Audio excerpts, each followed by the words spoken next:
Well, thank you, Paige. Thank you for the warm welcome. And before I get started, I just want to take this opportunity right from the start to thank the MFA for this invitation to speak today.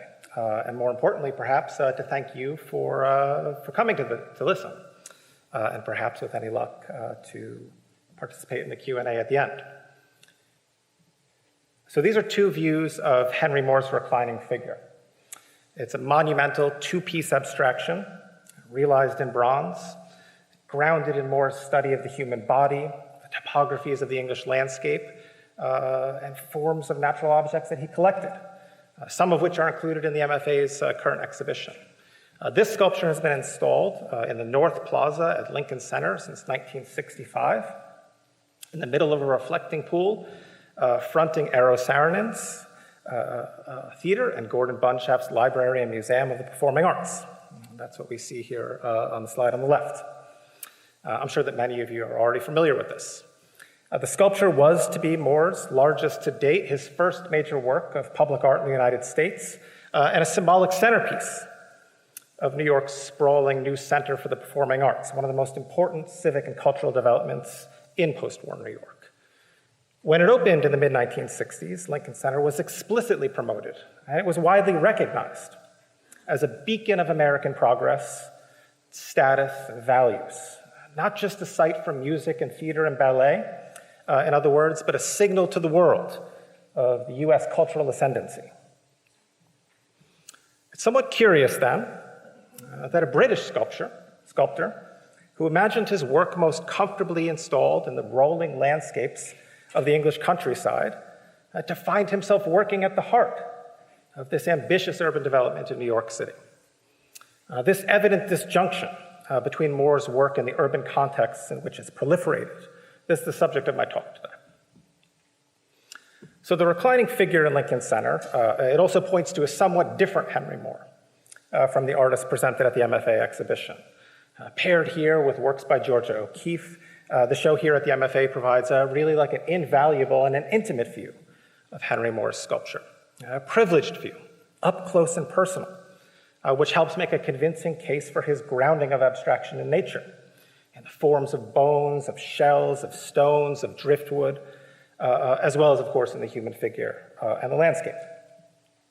So in the galleries, we get some concrete sense of Moore's labor in the worked surfaces of stone and wood and fiberglass, all of which is scraped and scarred and smoothed and polished. Moore's studied approximation of the eroded and epoxed surfaces of bone and driftwood, the marks of time on materials that he found on the English coastline or dug from the fields around his home. So in these galleries, we get direct access to some of the central ideas that animated Moore's concept of sculpture and his concept of abstraction, truth to material, his play with mass, structure, surface, with open and closed forms, with balance and asymmetry, direct carving and material resistance, with light and shade. All of this is tied to a natural referent, which remains a vital field of meaning. So in this sense, the thesis of the MFA's exhibition tracks with the dominant themes of rhetoric that have been wrapped around Moore's work since the 1950s. The symbiotic relationship of abstract art and nature, cultivated by a gentleman artist working in a tranquil landscape of the English countryside. But this conceptual framing begs a series of questions. What work does this sculpture do in the city? What work does it do for Lincoln Center, or the many dozens of urban sites across the country where we find his sculpture today? What significance did Moore's abstraction, which was formerly based in nature, in the body, in the landscape, conceptually grounded in the pastoral, what significance did this mode of abstraction have in the American city in the midst of massive socioeconomic and architectural transitions of the post-war period? Because the same context in which Moore's sculpture spread so rapidly also saw the wholesale urban renewal of the American city. And why was Moore often the first choice of the architects and developers who were building the post-war American city? So today I want to introduce you to some of Moore's sculptures in the context of the post-war American city. Part of this project involves looking at the sculpture itself, assessing its placement or Moore's placement of abstract torsos and vertebrae in the city, the terms of patronage that supported these monumental public works, and how they related to the immediate environment. The other part of this project is looking at the city itself. What were the conditions of the city? Social, economic, architectural, spatial, that corresponded to Moore's spread in the United States. It was and it remains a given that Moore's abstract bodies could invest urban space with some kind of humanity. But what were the terms of Moore's claim to the human? And why did the body need to be recovered in symbolic form in and for the post-war city? What did Moore offer in this context beyond a vague abstract humanism? Or maybe vague abstract humanism was enough of a goal. So we'll try to work through this art and urban history together, assessing their points of connection, because the art history of Henry Moore's sculpture is also an urban history. The early and mid-1960s, it was also a radically new moment for public art in the United States. One could say that it was a moment in which public art, as we know it today, was invented as an idea. It was invented in and for the newest spaces of urban modernity, in direct dialogue with modernist architecture. And Moore's work was central to this invention.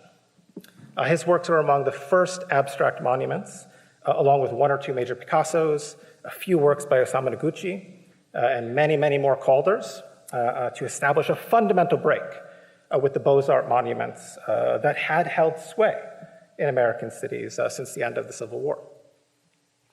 So we may now take the presence of Moore's work, along with Noguchi's, along with Calder's, somewhat for granted in the city. We tend to walk by these monumental objects with some degree of indifference today. But before Moore began to show his work in the mid-1960s, there was virtually no modernist abstraction in public art in the American city. The fact is that at least through the 1930s, and in many places, significantly later, public sculpture in the United States remained tied to the principles of the Beaux-Arts. Figurative sculpture, narrative, symbolic representations of great men, such as Gaudin's heroic equestrian of General Sherman, which incidentally sits just outside of Central Park, only a few blocks away from Henry Moore's reclining figure at Lincoln Center. But these new monumental abstractions, which seek to tell no story, which memorialize no military or political heroes, were installed in the 1960s and the 70s and the 80s with great fanfare, often with even greater expense, sometimes a little bit of controversy. They were laden with symbolics associated with the reworking of humanism for the post-war world order, as well as new forms of spatial power and corporate branding. They were championed as catalysts of a new image of the city, and then they were just as rapidly ignored and forgotten. But they were also paradoxical objects. They took the place of memorials and monuments in public space, but unlike their Beaux-Arts predecessors, these modernist sculptures sought to promote a present. They sought to imagine a future, not remember a past. So as we proceed today, I want to keep alive some of the strangeness of this placement of Henry Moore's figures. Because what we're presented with in the streets and the plazas and parks of our cities are fragmented, abstract bodies with surfaces that have been wrought and scarred, bodies that stand or recline that are removed from the urban surround, spatially and conceptually isolated from the spaces of everyday life. Moore's abstract figures, they're evidently bodies, but they've been stripped of any sign of identity or subjectivity. They offer little to no points of access and no imagined sites of exchange between sculpture and viewer. They stand aloof and autonomous from the cities that they were built into. But they were built into a lot of American cities. So we'll come back to Lincoln Center and look at the site and the sculpture in much greater depth later, as it really sets the stage for the spread of Moore's work in public spaces across the country. But as we get started, I want to give you something like an aerial view of Moore's public art in the United States, the types of urban, architectural, and public sites for which his work was commissioned. Because this art history, which was catalyzed at Lincoln Center, was repeated at dozens and dozens of sites across the country. So in the 2 decades after the Lincoln Center Commission, Moore's abstract figures would proliferate across the United States, coming to occupy urban plazas and parks, college campuses, corporate lobbies, at the same moment that the American city was undergoing a massive socioeconomic transition, the shift from industrial to corporate economies. So Moore was the first choice for the most important architects of post-war modernity in the US, often working directly with these architects on the relationship between building and sculpture, hoping to build aesthetic experience into the city, something like a reprieve from the urban. Perhaps it would have just been easier to show you a map. This one is borrowed from the Henry Moore Foundation, which charts the numbers and the locations of public sculpture around the world. In the United States, there are 151 sculptures by Henry Moore in public space, far more than in any other country, including England, Henry Moore's home turf, which hosts only 81 public works.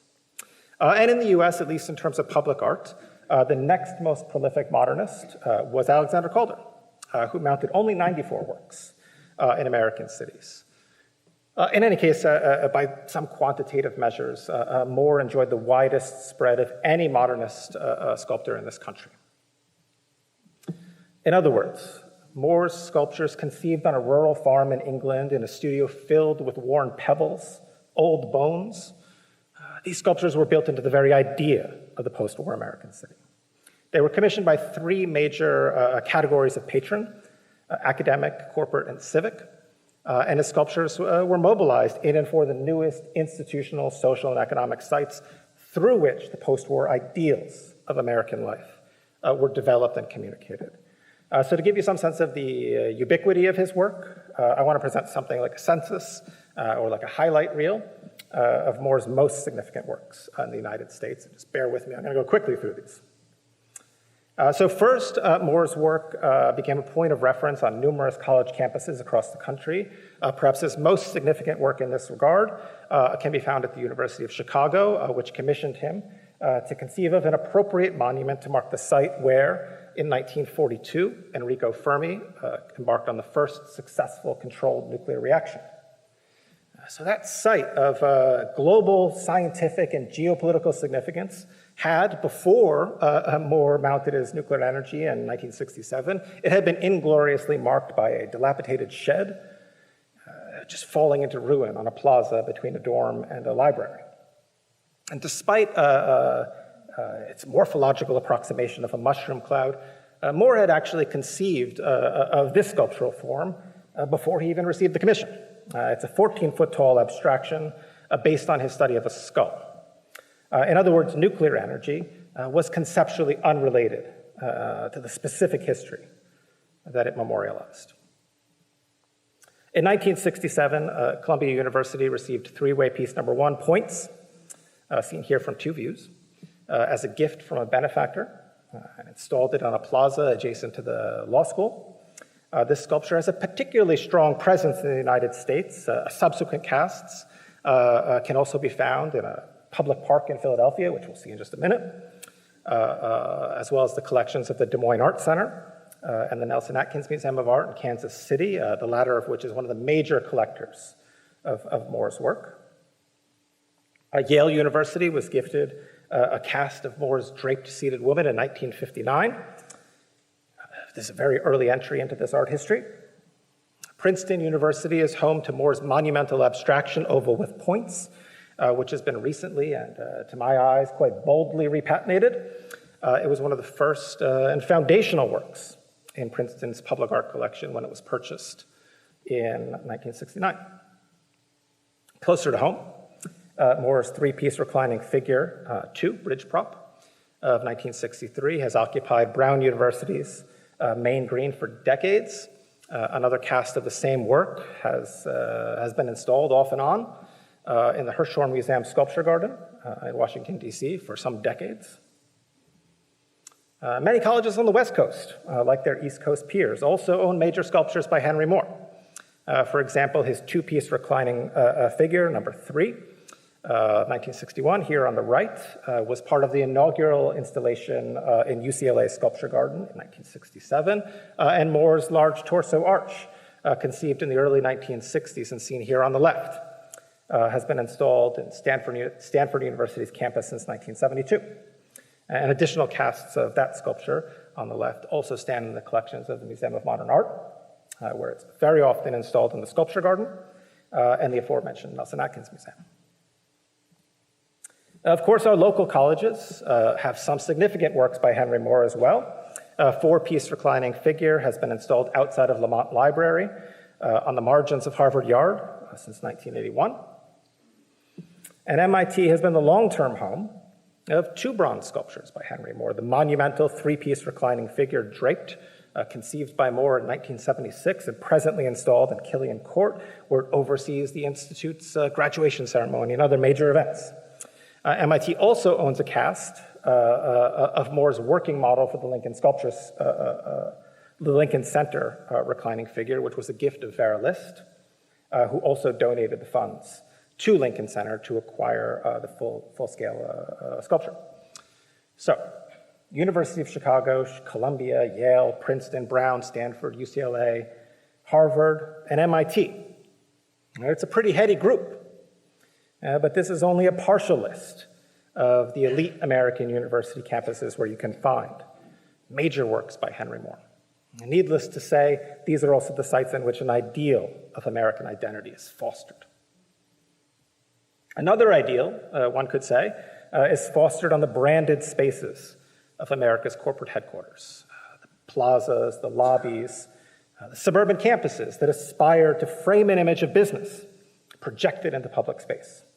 For example, when PepsiCo moved their headquarters from Manhattan to the pastoral suburbs of Purchase, New York in 1970, their CEO personally established a sculpture collection to populate the 144 acres of rolling hills and open fields that spread around their new corporate campus. The collection was also established by PepsiCo to mollify their neighbors, who were not too thrilled to have a sprawling new corporate headquarters where their polo fields once sat. However, those same neighbors did really appreciate the 4 works by Henry Moore that anchor the 45 sculpture collection, the most of any artist in the collection, including from left to right, a reclining figure of 1956, locking piece of 62, and sheep piece made a decade later, which is perhaps Moore's cutest monumental sculpture.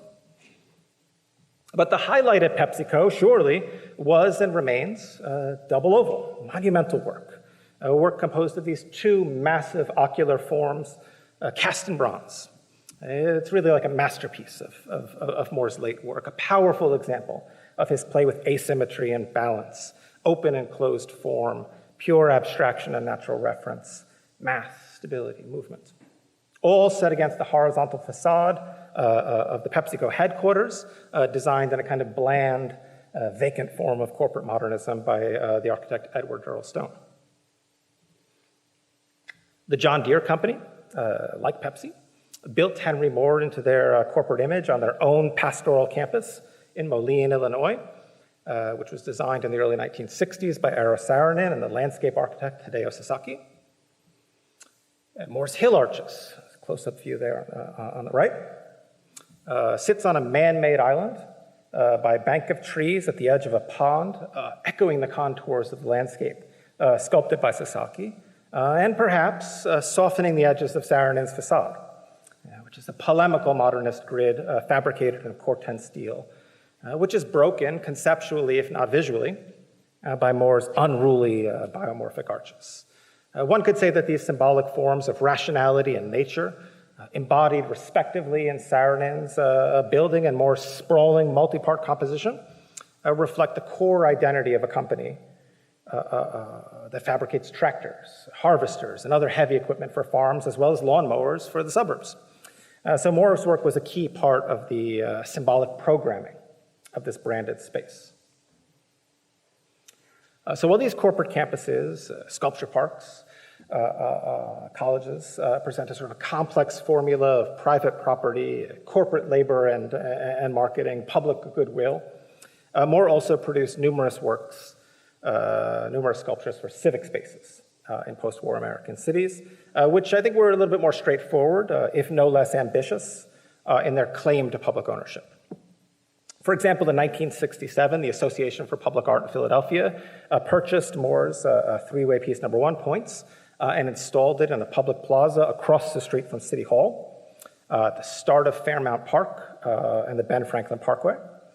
So this sculpture, which Moore conceived in 1964 and was based on his study of a pebble that he kept in his studio, was positioned at the head of one of the largest city parks in the United States, one of the symbolic centers of civic, municipal, and national identity, and of course, a central site of urban leisure in downtown Philadelphia.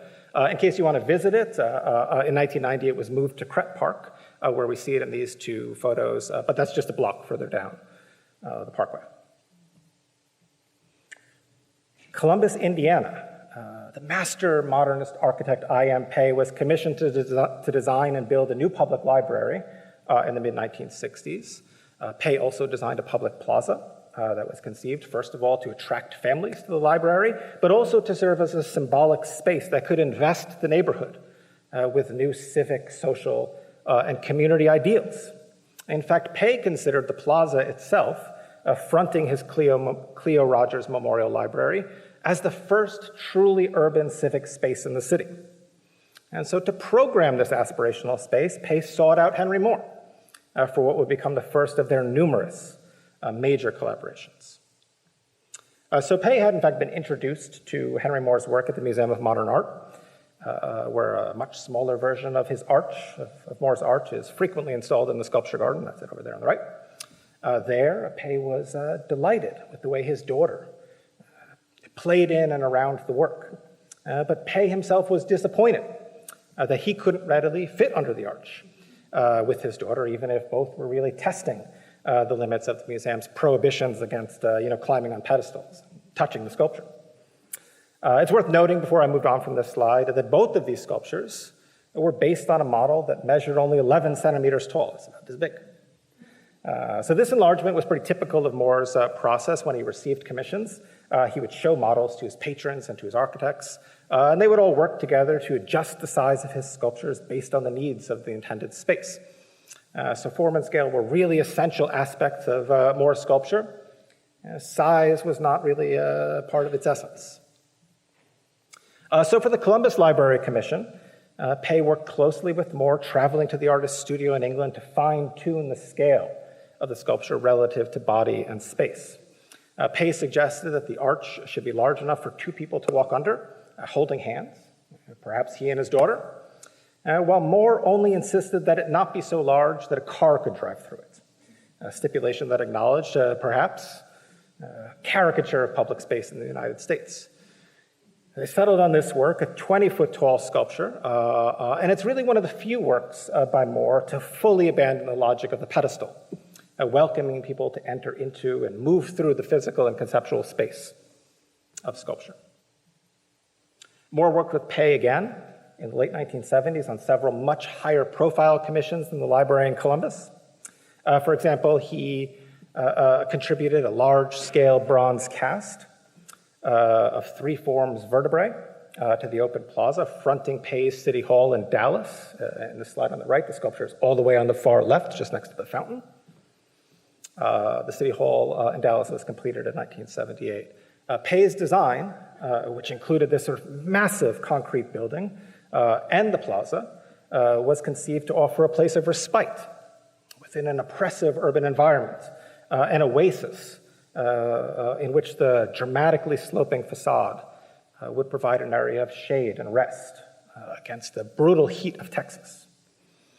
It was also conceived, of course, as a symbolic space that would both represent the people of Dallas and project an aspirational image of the city to the world. Moore's sculpture, which sits on the plaza just beyond the reach of this sloping facade, was an essential part of its cultural programming of civic space. This is how the mayor of Dallas put it at the unveiling of the sculpture.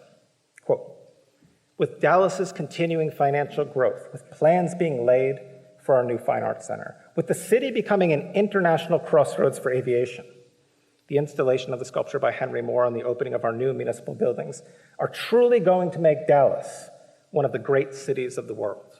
Unquote. Aspirational indeed.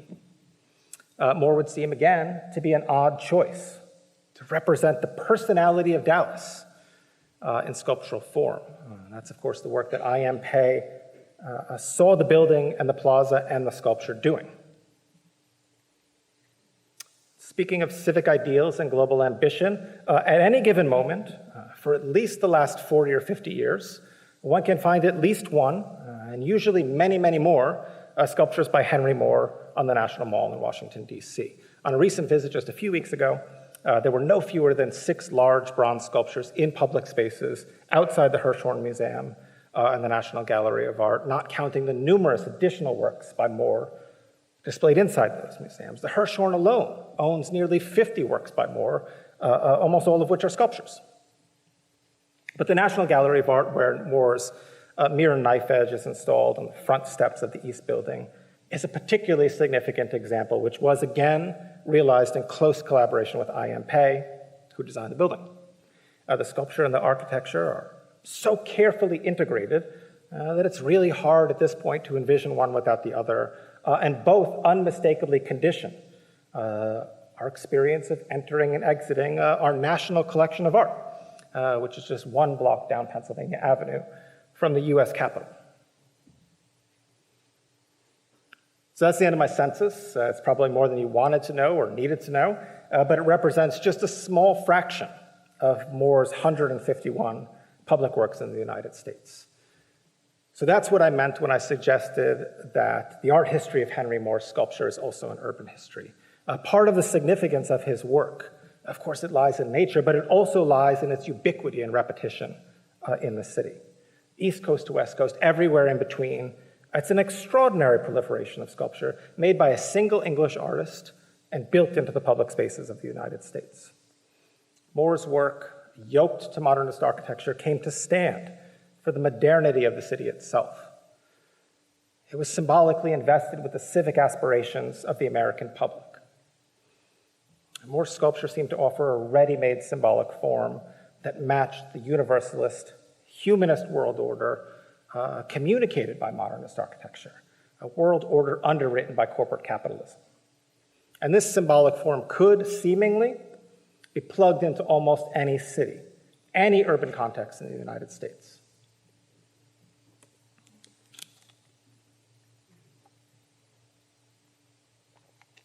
So this urban proliferation is made all the more extraordinary because Moore was largely uninterested in the city and its architectures. He vastly preferred to see his work installed in the most remote, isolated landscapes, or as Moore himself put it in 1951, quote, "Sculpture is an art of the open air. Daylight, sunlight is necessary to it. And for me, its best setting and complement is nature. I would rather have a piece of my sculpture put in a landscape, almost any landscape, than in or on the most beautiful building I know," unquote.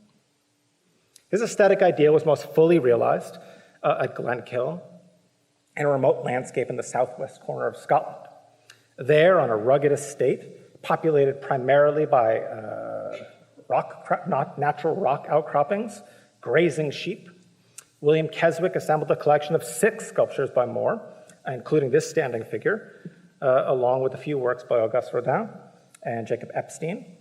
And Moore was particularly enamored by Keswick's installation of his sculptures at great distances from each other, sometimes spanning miles between them, so that visitors could never see more than one work at a time. Moore was also quite pleased with both the way that Keswick integrated his sculptures into the landscape, often using rock outcroppings as natural pedestals, as well as the commanding view that his sculptures enjoyed over a seemingly endless unfolding of fields and hills, as if the sculptures themselves could see, as if they could reorganize this formless expanse of nature as a pastoral view. It's an astonishing scale of remoteness. Each sculpture was effectively isolated in nature from any other sign of culture. Unfortunately, this remote aesthetics also led to the demise of Glenkiln as a sculpture park after standing figure was stolen about 10 years ago. The remainder of the works were removed from the landscape for protection. So you're just going to have to trust me on this one. But we can still get some sense of this pastoral environment that Moore so cherished at Perry Green, the house and studio that Moore established around 1950 outside of Much Haddam, a tiny rural hamlet, which is just a short drive from London, but really distant from any sign of urban sprawl density. So Moore spent decades accumulating properties there and reshaping the landscape to fine-tune the aesthetic experience of his sculpture.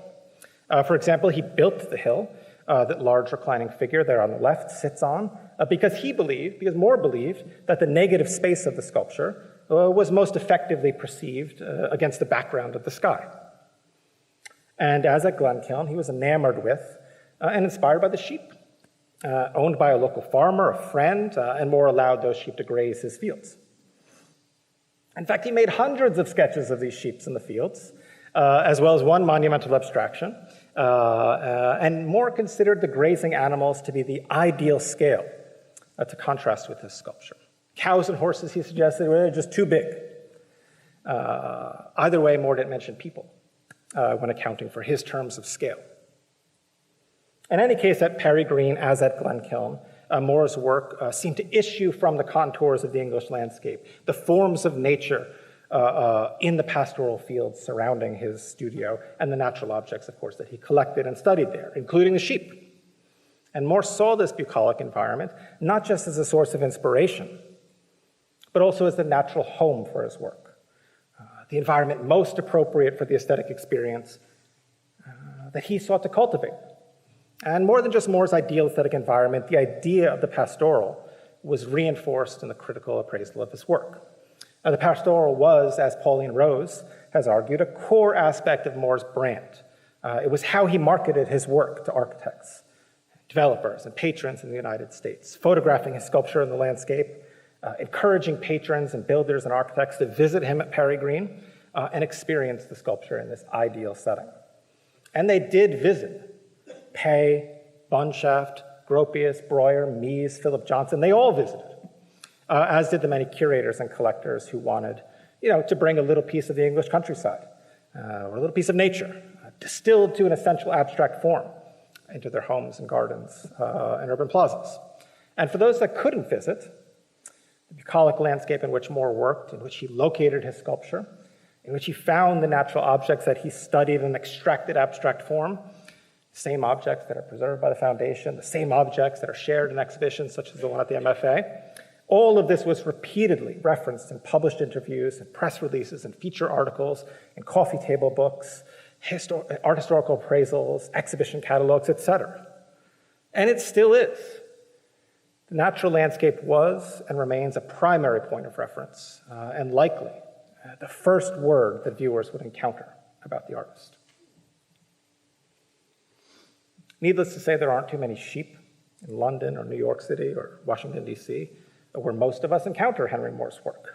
Maybe that's why it doesn't work as well.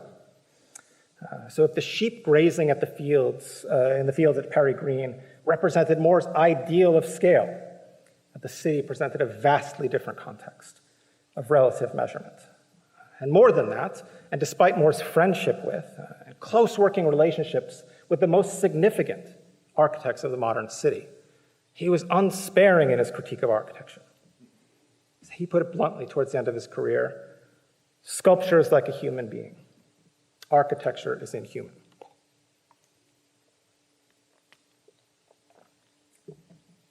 But Moore did work in the city, as we know. He did position his work in direct relationship to the new architectures of the post-war city. And beyond that, he developed a really fascinating approach to sculpture in relationship to urban architecture that evolved from his earliest work in London straight through to these major commissions in the United States.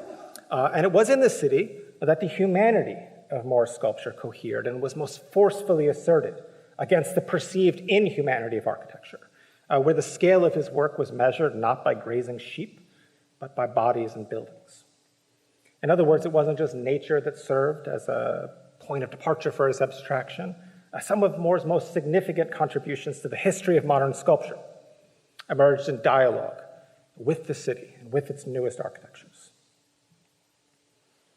So Moore's first major architectural commission came in the late 1920s when he was commissioned to produce a relief high on an exterior wall of the new headquarters of the London Underground, which was at the time rapidly expanding.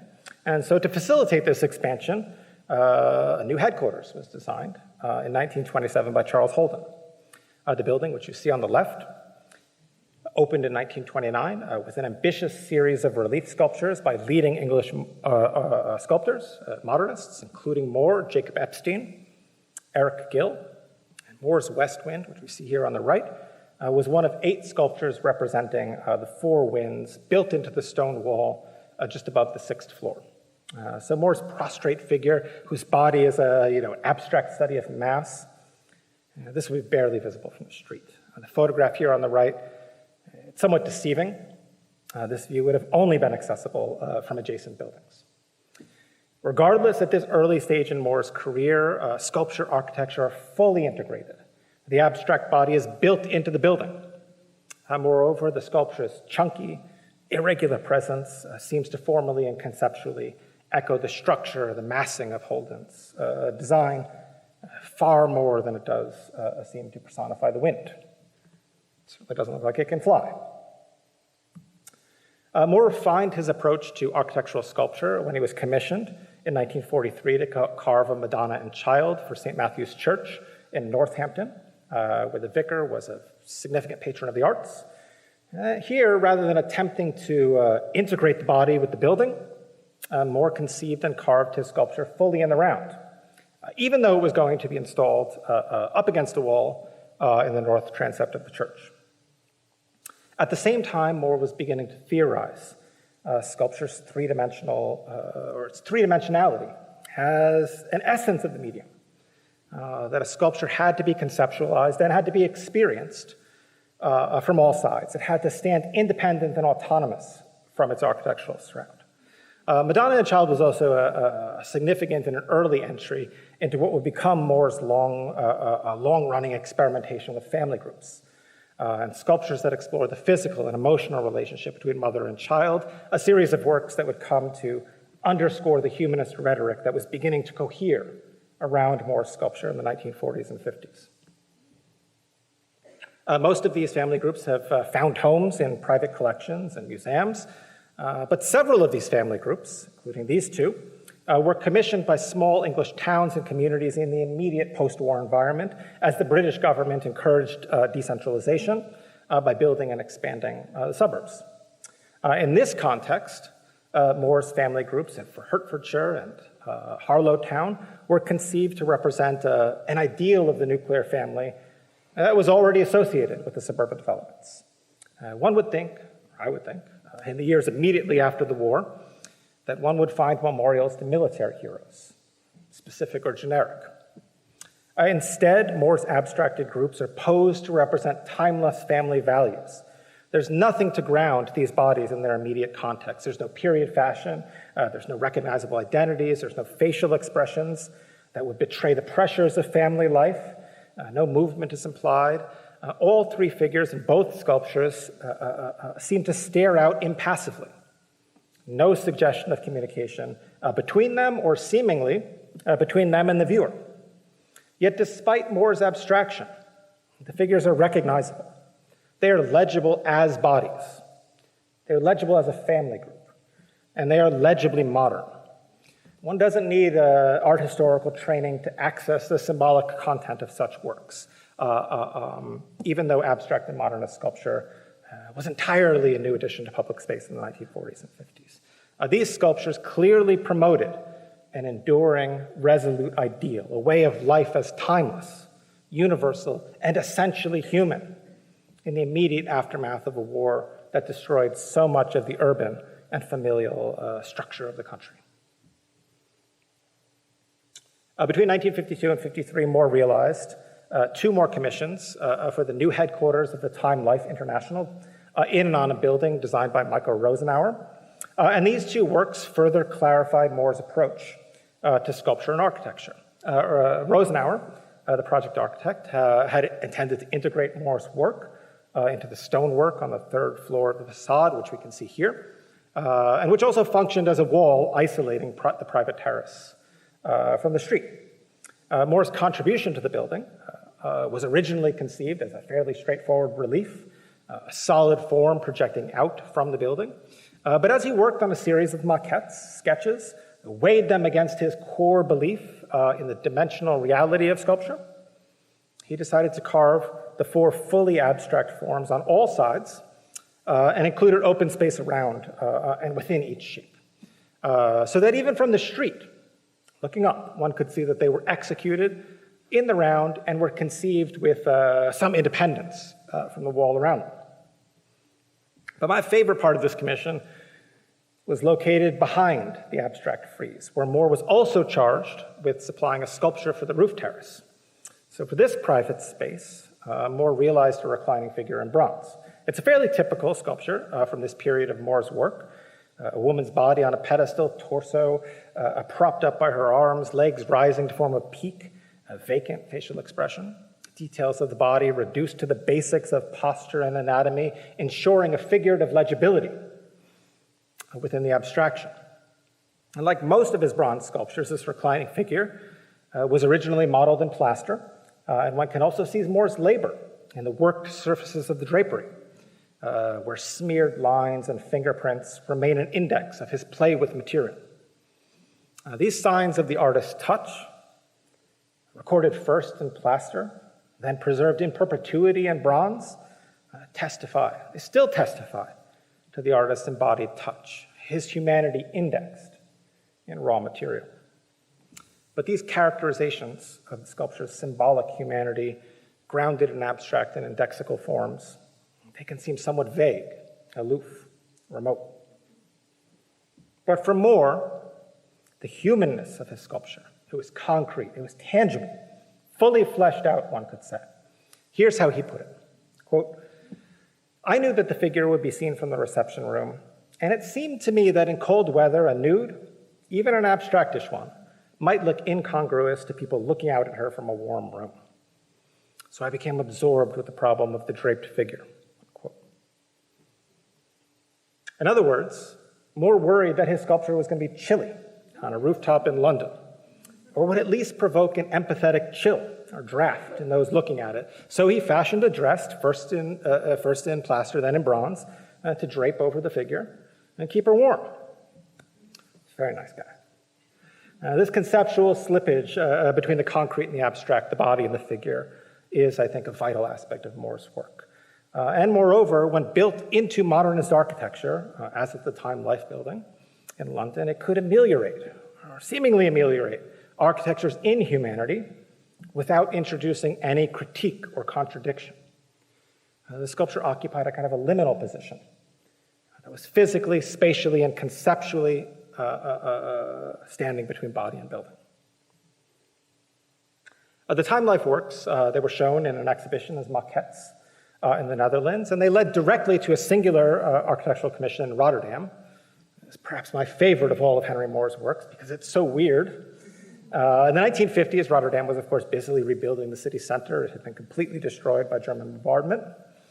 Working with Dutch brick manufacturers, Moore realized wall relief on the facade of a newly constructed Bouwcentrum, which was a nonprofit dedicated to fostering new methods and techniques to help rebuild the city as efficiently as possible. So for this commission, Moore conceived of a sculpture that was more fully integrated with architecture than any work he executed before or after. Fully abstract shapes project slightly from the building's exterior wall and are fabricated in the same brick as the wall itself. In other words, there's no material division between sculpture and architecture. They constitute a single entity, even if Moore's biomorphic forms contrast with the gridded architectural frame. And much of the interest of the work comes from the collapse of sculpture into architecture. For example, in the play of light and shade as Moore's projective forms complicate the boundaries between sculpture and building. Nevertheless, despite my interest, Moore would never integrate his work this closely with architecture again. On the contrary, from this point on, he pursued an increasingly polemical theory of sculpture, sculpture's autonomy from architecture and urban space. In fact, immediately after the Rotterdam wall relief, and in conjunction with his most important public commission to date, Moore worked to develop formal spatial and conceptual strategies to fully isolate his sculpture from the architectural surround. In May of 1955, he was commissioned to create a monumental sculpture to sit in front of the new UNESCO headquarters in Paris, an uncompromising modernist grid designed by Bernard Zerfus. And Moore's massive reclining figure, which was to be sited near the entrance of the Secretariat building, was carved out of several massive blocks of travertine marble. In fact, Moore had roughed out the basic form while working directly in the Italian quarry before finishing the sculpture on site in direct proximity to the construction of the building behind it. But before he even got to Paris, Moore was really worried about the perception of his sculpture relative to the gridded facade and the visual clutter that would accumulate behind his reclining figure. So hoping to protect his sculpture from this perceptual field, Moore developed a series of experimental studies and maquettes in which he built a wall into the sculpture to visually and spatially isolate it from the urban surround. In other words, to isolate aesthetic space from architectural space, he appropriated the very idea of architecture and built it into his sculpture. This, of course, is a conceptual inversion relative to the Rotterdam and the time-life screen. So rather than building sculpture into architecture, Moore thought to just build architecture into the work of art. So over the 2 years that he planned and executed the UNESCO commission, and even for some years after that, Moore played with numerous variations of abstract figures set off in space by sculpted walls or other architectural features.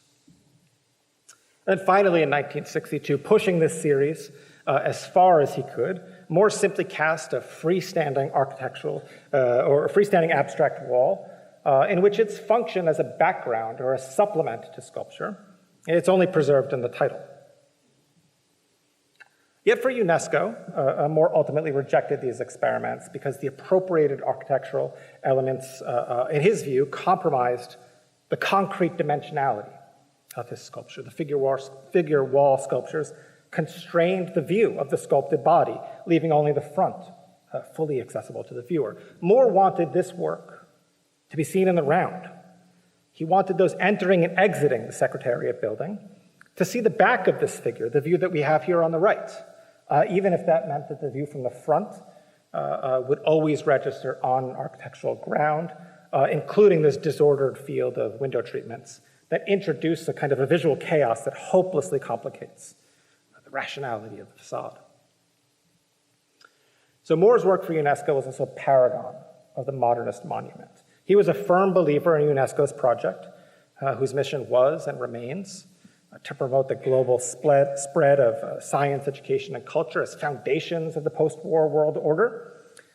The essentially humanist values of UNESCO could be seen to be reflected in Moore's abstract bodies and increasingly became reinforced in the critical reception of his work. And when he received this commission in 1955, Moore explicitly sought to communicate the geopolitical and cultural aspirations of UNESCO in symbolic form.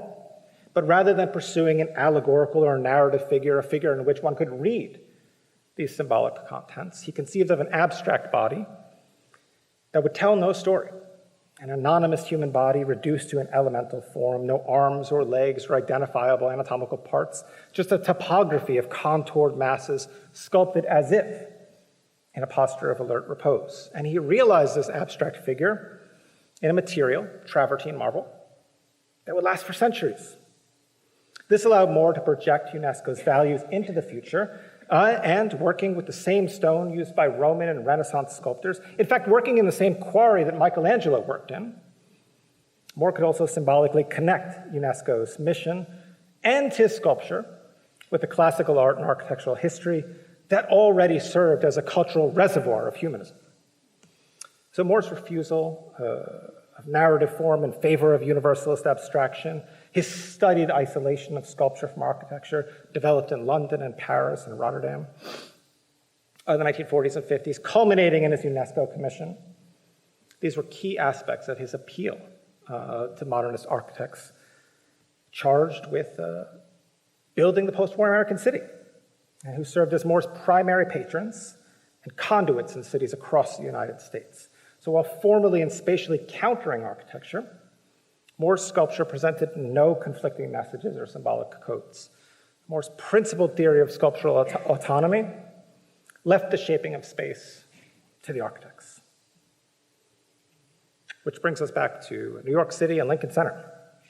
When Moore received this commission in 1962, his work, as we've seen, had already been wrapped in the rhetoric of post-war humanism. He had already developed what was now a polemical isolation of sculpture from architecture, and his work was already associated with the pastoral ideal of open space, landscape, and nature. All of these symbolic contents had an urgent relevance in a city undergoing a ruthless process of urban renewal, whereby the 19th century city, which was designed to accommodate industrial production, manual labor, the processing, warehousing, and shipping of raw materials, was replaced by force with a future-oriented city designed to accommodate corporate capitalism and cultural production. A city where the social densities of machine shops, tanneries, and longshoremen was replaced by corporate headquarters, banks, and museums, along with managers and typists and executives. A city where making things was replaced with making money. Or one could simply say Moore's sculpture entered New York City at a moment of urban abstraction. I don't want to get too bogged down in the social history of New York's urban renewal, but we do need to get some grasp on the new architectures of the 1950s and 60s, because they're key to understanding the development of Lincoln Center. And Henry Moore was, if not at the center of this discourse, then certainly on its margins. Suffice it to say that in the 1950s and 60s, New York completely committed to the tower in the park model of modernism. Dense blocks of buildings, even whole neighborhoods, all over Manhattan were seized and consolidated as properties, often using eminent domain. Their tenants were evicted, the buildings were demolished. Modernist towers fronted by empty plazas were erected in their place to accommodate corporate headquarters and house their office workers. The former city, its working class population, were legislatively marginalized by zoning regulations, slum clearance plans, that privileged corporate labor and architecture, and banished industrial production and its ancillary trades, first to the outer boroughs and then out of the city altogether. The problem with this ambitious scheme to redevelop Manhattan was that it coincided with the exponential growth of the American suburbs, and the same corporate workforce that the city's power brokers sought to attract. That public really wanted to live in Westchester, Long Island, single-family houses surrounded by yards and parks, not in one-bedroom apartments, much less tenements. The solution, at least in the eyes of developers, was to build a symbolic form of suburban space in the city, to build new open spaces into the city, plazas fronting office buildings like the newly constructed Seagram building, surrounding modernist apartment towers, such as I.M. Pei's Kips Bay. This project, which essentially remade the urban space of New York City, cities all over the country, was seen immediately by critics of architecture and urban planning as an anti-urban imposition of suburban form that negated the core identity of the city, that negated the social and economic densities that had been the city's reason to be. Worse than that, according to its critics, the plaza had no use. It had no history. It had no meaning in a densely packed urban environment. The plazas surrounding the new corporate and residential towers were characterized, simply put, as inhuman, empty, devoid of life, devoid of meaning and function, antithetical to the vitality of urban space. Nevertheless, towers surrounded by plazas were built all over Manhattan, and these new open spaces in the city were promoted with the same pastoral discourse that was wrapped around Moore's sculpture. In other words, an ideal of landscape and nature was mobilized in symbolic, spatial, discursive forms as a marketing instrument. Moore's work, as we know, was already steeped in the pastoral discourse of open space, landscape, and the purities of nature, and as such, it was repeatedly sought to reinforce and project these new urban values. The Seagram building and its plaza, designed by Mies van der Rohe in the late 1950s, is a masterpiece of the new architecture, a model for new zoning regulations, a catalytic force in its adoption and spread of modernist architecture through Manhattan and ultimately in cities around the world. Mises Tower is set back from the street, fronted by an open plaza that isolates the building from the urban field. Mises saw this space as something like a sacred field, an oasis. And after the building opened, he was really surprised that office workers and the general public wanted to have a seat there, hang out. In any case, Mises Plaza is half an acre of empty space carved out of some of the most valuable commercial real estate in the world, framed by 2 shallow pools, a couple of trees, and a flagpole. However, he initially planned for a pair of abstract sculptures in place of the pools, which stand there today. The sketches made by Mises, his team of designers in the mid-1950s, to test the potential of plaza sculptures, suggest a biomorphic morphology that can only be seen as informed by or building on the example of Henry Moore's sculpture. Mises also fielded offers from Picasso and Brancusi, both of whom volunteered sculptures for the Seagram Plaza, but Mises declined both. And after the building opened and the architectural team returned to the subject of sculpture, instead of re-engaging with Picasso and Brancusi, Mises sought out Henry Moore, requested a proposal for a reclining figure. Moore dutifully showed him a model, a maquette. The architects took that model and made large study drawings and mock-ups, fortunately, which I could not find for this presentation. But they brought them to Moore's studio in England before both parties ultimately abandoned the idea. For Mises, scale of the building in the plaza would render even large sculptures insignificant and trivial. But Moore opposed the idea in principle because he felt the sculpture would never really be part of the plaza or the building, but instead the sculptures would simply become part of the environment. In other words, the setting was simply too urban for Moore. It's also true that as Moore was weighing the Seagram Commission, as well as a similar project for the Chase Manhattan Bank in Lower Manhattan, he was also working toward the Lincoln Center project, and back-channels discussions simply concluded that there would be too many Moores in Manhattan. Nevertheless, at Seagram, Chase Manhattan Bank, perhaps the 2 most important examples of post-war architecture in New York, the catalytic models of the modern city, Henry Moore was on the short list, if not the first choice of the architects responsible for articulating the open spaces of the new city. But the pastoral ideal that seemed to cohere around Moore's abstract figures would find its place at the North Plaza at Lincoln Center, fronting Eero Saarinen's theater and Gordon Bonshaft's library. There, Moore's 2-piece reclining figure composed of these jagged, outcropped organic forms countered the totalizing form of the grid, which otherwise organized all aspects of the building and the open space. Even the tree beds that lined the space and the pool of water were forced to conform to this emblematic form of modernist rationality. In fact, more developed fragmented figures, such as the reclining figure at Lincoln Center, in the late 1950s and early 1960s, breaking his abstract bodies into 2, 3, or 4 parts precisely because these forms furthered his conceptual conflation of body and landscape, figure and nature. Or as Moore put it, quote, "I realized what an advantage a separated 2-piece composition could have in relating figures to landscape. Knees and breasts are mountains. Once these 2 parts become separated, you don't expect it to be a naturalistic figure. Therefore, you can justifiably make it a landscape or a rock." Unquote.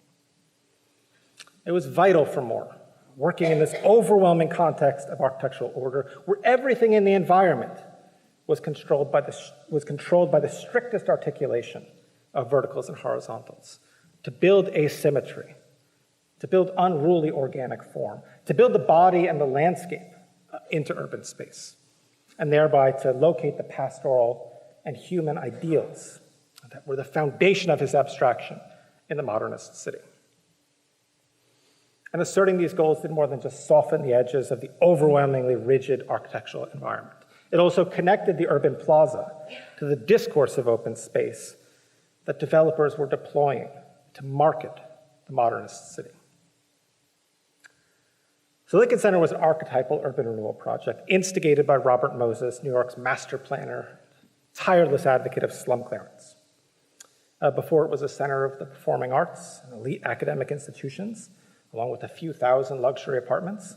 It was known as Lincoln Square and was home to a large community of low and middle class residents and businesses. Working quickly, decisively, as always, and Moses consolidated the existing properties using Title I grants and eminent domain, evicted 16,732 people, including over 7,000 families and 800 small businesses, and razed the neighborhood to make way for Lincoln Center. There was no question of rehousing this community in the new development. They could never afford the luxury apartments to be developed around the new cultural center. And so they were relocated to the city's margins. Yet even by Moses' ruthless standards, Lincoln Center was one of the most ambitious and successful urban renewal projects realized in New York, or really anywhere else. This social history was not remote to Henry Moore. He visited the site in 1962, after the neighborhood had been cleared and when only the Philharmonic had been built. So this urban field documented in this photograph on the right was what Moore found.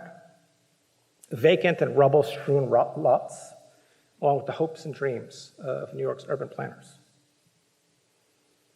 Nevertheless, the plazas of the Lincoln Center, including the North Plaza, were key to realizing Moses's and the developers' visions, all of whom believed that open space was vital to foster healthy, livable, and comfortable city, equally vital to attract the newly developed luxury apartments. The plazas were conceived to provide a space of leisure, an oasis that negated the extreme densities of the former neighborhood of tightly packed brownstones and tenements. And moreover, in Lincoln Center, in the plazas, one could experience a direct spatial connection between the corporate and the cultural.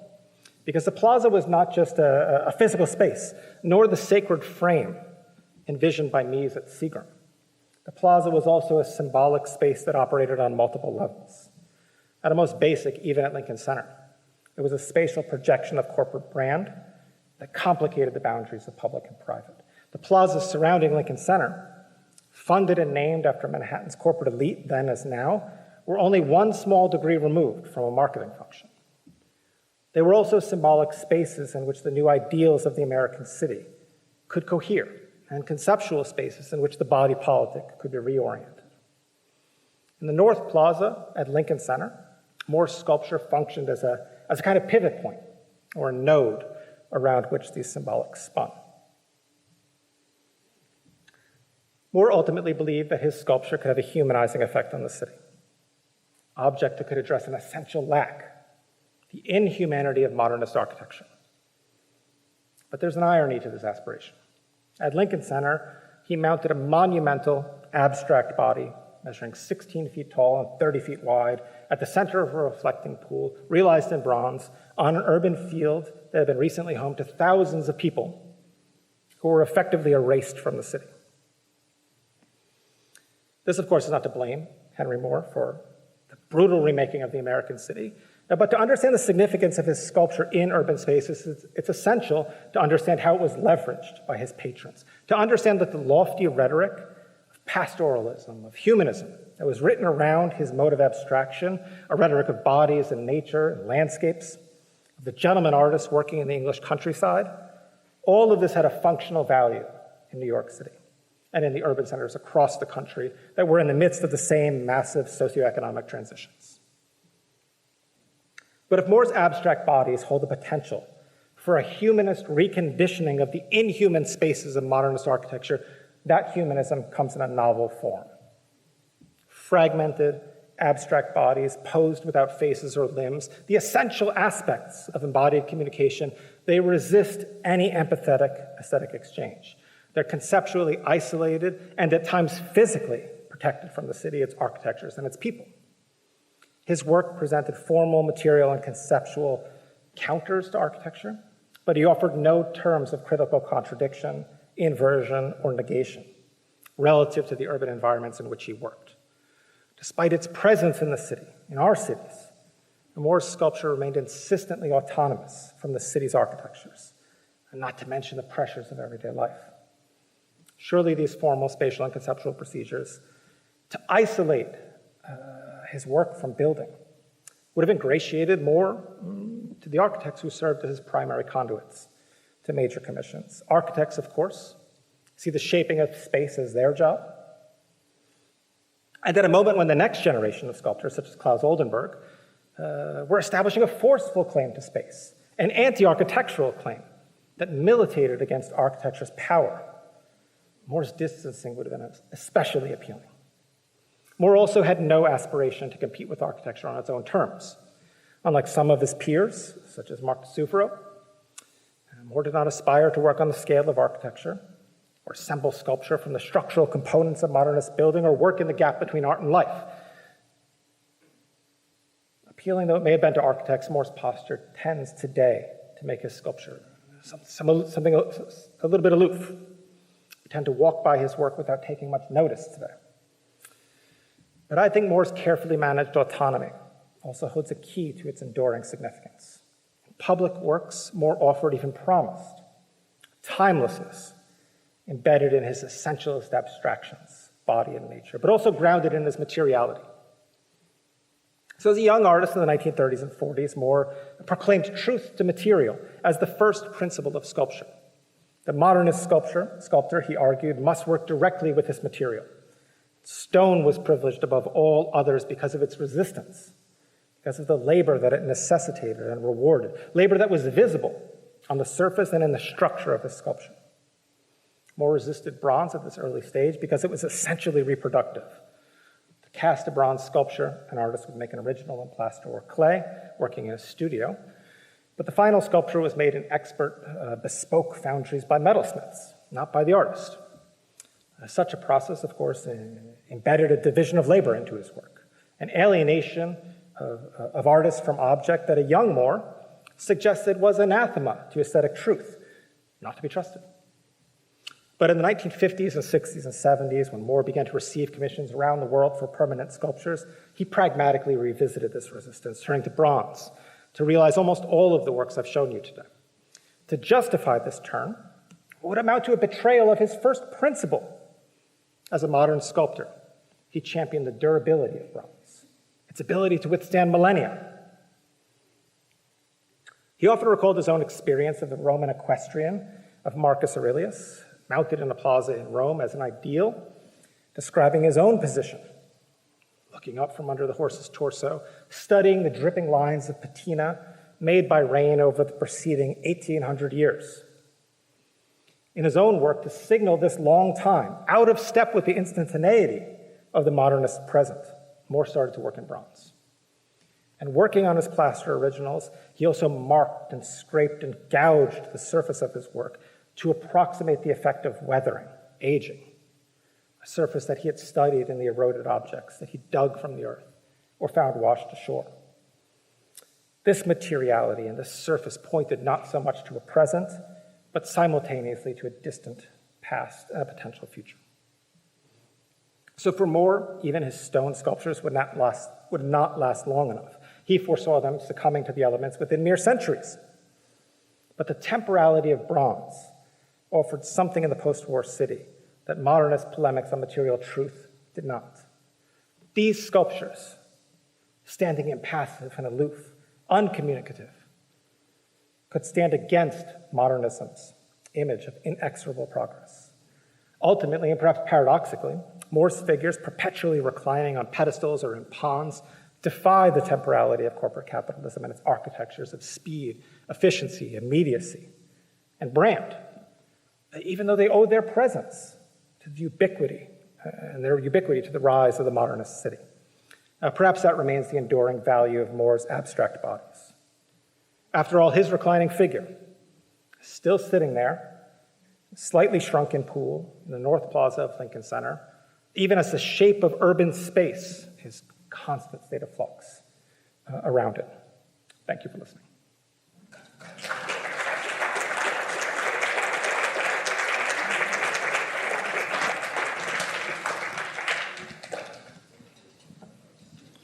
If anybody would like to raise their hand for questions, I have a mic and I will bring it over to you.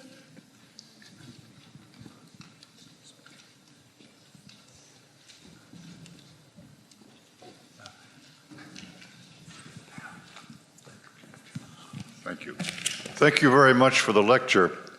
I'm rather struck by the pictures or the sculptures that he had of women, very large bodies and most slender necks and a disproportionately small head. In the reclining figure of 1929, there was a head which was about the same proportion as the hand. Mm-hmm. Was there some messaging in that disproportionality? So there are like books written on this subject. It's a great question. Was there some messaging? Surely there was some messaging. This shift also corresponds to like early late stone bronze. You know, the heads get smaller and smaller. And in the critical, this has been commented on, the critical reception of his work for decades. Moore kind of dismissed all of this. He said, well, I'm still interested in heads, but I want the heads, you know, these monumental bronze works that are meant to be figurative. This is maybe not the best example. It's got a little head up there. By sort of shrinking the head, so to speak, it would make the figure look that much more monumental. It would make it have that much greater of a presence in urban space. So that's Moore's explanation. My feeling on the matter is this was also a way of, another way of cutting off his work from a sort of the immediacy of communication, from the people that were encountering it in public space, cutting off his work from sort of specificities in which he was working, producing this timelessness, because we can't locate any specific people or any specific place in his work. That'd be my quick and dirty explanation.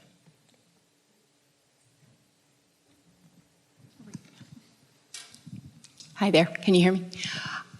I'm just thinking, as you especially conclude with the idea that the object defies these larger forces, and transcend them ultimately.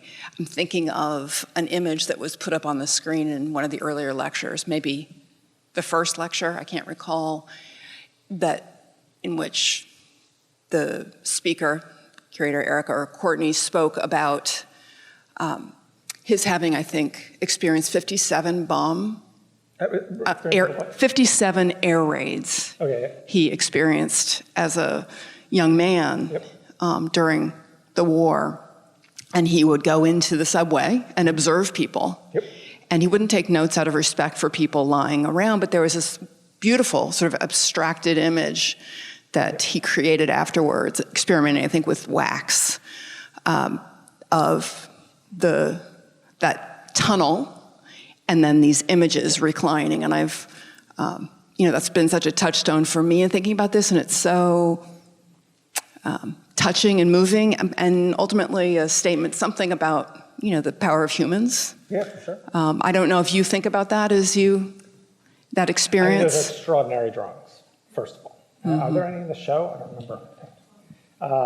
So you're right to point them up. And I think for me, I'm just interested in, because as you say, they're extraordinary post-war images or during the war of humanity. But what interested me about those, and I tried to work them into I just didn't have time to bring them into the lecture today, is they really testify to Moore's ability to understand the human body, and not just the human body, but the interrelationships between bodies in architectural space. So he does this he's making these drawings just before he begins to theorize sculpture's autonomy from architecture. And it can come to seem, as I made the case today, that his sculpture seems aloof from architecture, separated, divided, conceptually, spatially, formally. But that's not because he didn't understand or couldn't work architecture, couldn't work these sort of abstract bodies into their architectural environments. He had an extraordinary ability to locate the body in architectural space. But a lot of what he learned in those underground tunnels is precisely what he worked away from after the war. Why he did that? I think there are a lot of reasons. I've read some of them today. But yeah, they're extraordinary works. We have one online question that says, in the Rotterdam work, is more responsible for the lines and grids too, or just the 5 figures? Just the figures. The architect made the lines. Yeah, so more just conceived of the shapes of the sort of projective figures on the brick wall. The rest of it was architecture. Thank you.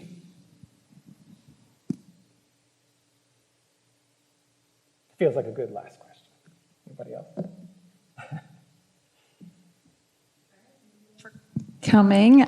Just remember, next week we take a break for the holiday, but we'll be back the first week of December. Thank you.